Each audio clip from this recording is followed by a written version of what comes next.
Vamos falar um pouco sobre isso também com o pastor Ronaldo. Vamos, aproveitando que nós estamos falando sobre isso, vamos falar sobre a rádio no próximo bloco, mas fala um pouco, Ronaldo, a respeito desse trabalho de recuperação de vidas. Nós temos um trabalho ligado junto à nossa emissora de rádio. Inclusive, esse trabalho tem a direção do Hamilton Rodrigues, que ele já teve a experiência, né, uma experiência muito maior que a minha experiência nessa área. E nesse trabalho, nós temos feito, através do rádio, a gente tem descoberto pessoas, famílias, que têm, né, filhos, que têm o próprio marido, muitas vezes. Já teve casos até da própria esposa, dependente de álcool, né? E você vê que a droga, a bebida, o alcoolismo, ele leva essas pessoas, a família à destruição, entendeu? Leva a família à destruição.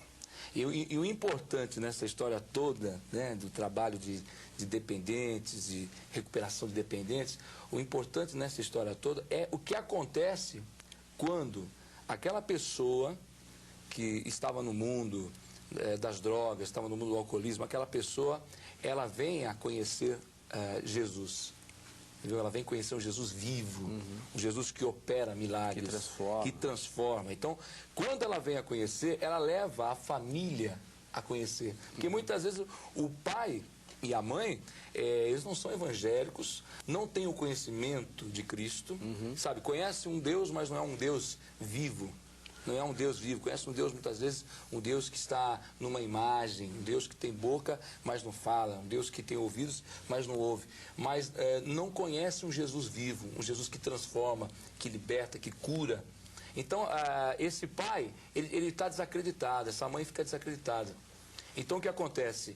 Quando essa criança, esse jovem, ele tem, nós, então, levamos ele a uma casa de recuperação, que eu quero frisar, inclusive para as pessoas que estão em casa, casa de recuperação não é internato.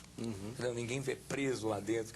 Muitas vezes quando você fala em casa de recuperação, você imagina, olha, é uma prisão, o cara fica trancado lá dentro. Não é nada disso. A pessoa vai estudar. Essa que é a grande verdade, vai estudar a palavra de Deus, vai ter um contato íntimo com Deus, principalmente nas casas de recuperação cristãs, né? Cristãs, que ele tem uma visão espiritual, não se usa medicamento. Esse é um aspecto importante. Não se usa medicamento, é uma casa que tem a visão de trabalhar com o lado espiritual da pessoa, entendeu? Então, o que acontece? Essa pessoa, quando ela vai para a casa de recuperação, esse jovem, ele vai para a casa de recuperação e o pai começa a ver que existe uma mudança, a mãe começa a ver um horizonte, que até então não enxergava o horizonte. Então, ele começa a ver um horizonte, começa a ver uma visão nova. Então, tanto o pai como a mãe buscam também esse caminho. Então, aí é aquela passagem bíblica, né, que diz que crê no Senhor Jesus e serás salvos tu e a tua casa. Né?